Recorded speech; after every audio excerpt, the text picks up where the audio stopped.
അപ്പോൾ ഹലോ കുഞ്ഞൂസ് എല്ലാവർക്കും. ഞാൻ ഇപ്പം ഇന്ന് വന്നിരിക്കുന്ന ഒരു ക്രാഫ്റ്റ് ലാൻഡായിട്ടാണ്. കുറേ നാളായിട്ടില്ലേ 1 vs 1 എല്ലാം കളിച്ചിട്ട്. അപ്പോൾ ക്രാഫ്റ്റ് ലാൻഡിൽ തന്നെ ആദ്യം തുടങ്ങാമെന്ന് വിചാരിച്ചു. ആദ്യം ഞാൻ വിചാരിച്ചു ഇവനെ അങ്ങോട്ട് ഫ്രണ്ടാക്കിയായോ, പിന്നെ മനസ്സിലാക്കി ഇവൻ ഒരു അടി തന്നായിരുന്നേ.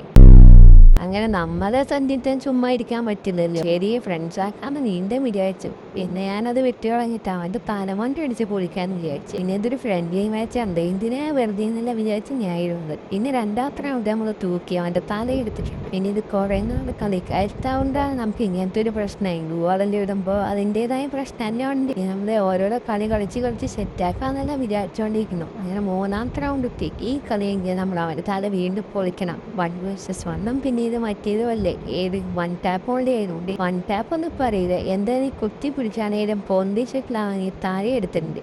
ഇനിയിപ്പോൾ നാലാമത്തെ റൗണ്ട്. ഇതിപ്പോൾ ഞാൻ എന്തിനാ ഈ നോബുവാക്ക് ചെയ്യണമെന്ന് അറിയാത്ത. പിന്നെ നോബുവാക്ക് എല്ലാം കഴിഞ്ഞിട്ട് വീണ്ടും കളിയെല്ലാം തുടങ്ങും. പിന്നെ അവൻ അവിടെ നിന്ന് അടിക്കണം, ഞാൻ ഇപ്പോഴത്തേന്ന് അടിക്കും. എന്തിനാ ഇങ്ങനെ അടിക്കുന്നത്? കുറച്ച് അടുത്ത് വന്നാൽ വീണ്ടും ഞാൻ നോബുവാക്ക് തന്നെ ചെയ്തുകൊണ്ടിരിക്കണം. എന്തിനാണെന്ന് അറിയില്ല. ഇനിയിപ്പോൾ അവനിപ്പോൾ എന്നെ അടിച്ച് കൊല്ലുമോ, ഞാൻ അവനെ അടിച്ച് കൊല്ലുമോ എന്നൊന്നും അറിയില്ല.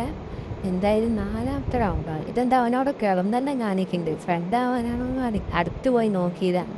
ഫ്രണ്ടാവാനൊന്നും അല്ലാതെ മനസ്സിലായി. നേരെ ഒരൊറ്റടി ഞാൻ ആകാശത്തേക്കൊന്ന് ഡ്രാഗ് ചെയ്ത് മാത്രമേ എനിക്ക് ഓർമ്മയുള്ളൂ. ആകാശം മാത്രം കാണും. അവൻ എന്ത് തലവണ്ടി അടിച്ച് പൊളിച്ചു. പിന്നെ അഞ്ചാമത്തെ റൗണ്ട് കുറേ നീണ്ടുപോയ റൗണ്ടാണ്. അതിനെ കുറച്ച് കട്ടതും ചെയ്തു. അവന് അതും ജയിച്ചു. ഇപ്പം വന്നിട്ട് 2-3 സ്കോർ നിൽക്കണത്. എന്തായാലും ഈ കഥ നമ്മൾ ജയിക്കണം എന്ന് പറഞ്ഞിട്ടാണ് തുടങ്ങിയത്. ഇനിയിപ്പോൾ ജയിക്കുമല്ലോ, ലാസ്റ്റ് വരെ കണ്ടാൽ മാത്രമേ നിങ്ങൾക്ക് അറിയുള്ളൂ. അപ്പോൾ ഇതേപോലത്തെ വീഡിയോസ് എല്ലാം നിങ്ങൾക്ക് ഇഷ്ടമാണ് ജസ്റ്റ് ഒന്ന് സബ്സ്ക്രൈബ് ചെയ്തേക്കാൻ മറക്കണ്ട, ലൈക്കും കൂടെ ചെയ്തേക്കാം. അങ്ങനെ ആ കളി നമ്മൾ ജയിച്ചിട്ടുണ്ട്. അപ്പോൾ ഇപ്പോൾ 3-3. ആകെ മൊത്തം 7 മാച്ചേ ഉള്ളത്. 7ാമത്തെ കളിയിൽ ജയിക്കുന്നവരെ ജയിക്കുക. അപ്പോൾ നമ്മളിപ്പോൾ 3-4. നമ്മളാ 7ാമത്തെ കളിയിൽ നമ്മൾ തന്നെ തൂക്കിയിട്ടുണ്ടേ. ഇനിയിപ്പോൾ എന്താ ചെയ്യാൻ പോകുന്നതെന്ന് അറിയില്ല. പൊളിഞ്ഞ് ഇന്ന് അടിക്കുമെന്നും അറിയില്ല. എങ്ങനെ അടിച്ചാലും ഹെഡ്ഷൂട്ട് മാത്രം ആയതുകൊണ്ട് നമുക്ക് വലിയ കുഴപ്പമൊന്നുമില്ല.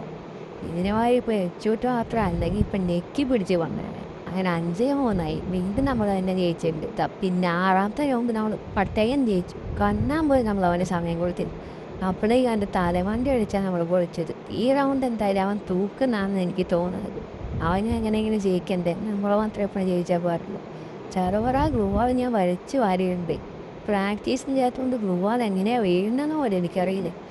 ആവശ്യമില്ലാണ് ഞാൻ എന്തിനൊക്കെയോ ക്യാരക്ടർ പവർ എടുത്തേ. ഇവിടെ ക്യാരക്ടർ പവർ ഇട്ടിട്ട് വലിയ കാര്യമില്ല. അപ്പോൾ ഈ കളി എന്തായാലും അവൻ ജയിച്ചോ എന്നാണ് ഞാൻ വിചാരിച്ചവൻ ജയിച്ചു അവൻ ആ കളി എന്തായാലും. പിന്നെ ലാസ്റ്റത്തെ കളിയാണ് നമ്മുടെ ഇതങ്ങനെ ജയിച്ചാൽ നമ്മുടെ പണി കഴിഞ്ഞു. പിന്നെ അവനൊരു ഇമോട്ടും കൂടെ ഇട്ട് കൊടുക്കാമെന്ന് വിചാരിച്ചാണ് ഞാൻ തുടങ്ങിയത്. ഞാൻ ഇമോട്ടൊന്നും ഇട്ടില്ല, എങ്ങനെയെങ്കിലും ജയിച്ചാൽ മതി. ലാസ്റ്റ് നെക്കിപ്പിടി എങ്ങനെയോ കൊന്നു. അപ്പോൾ അത്രേ ഉള്ളൂ ഗൈസ്. വീഡിയോ ഇഷ്ടപ്പെട്ടാൽ ലൈക്ക് ചെയ്യുക, സബ്സ്ക്രൈബ് ചെയ്യുക.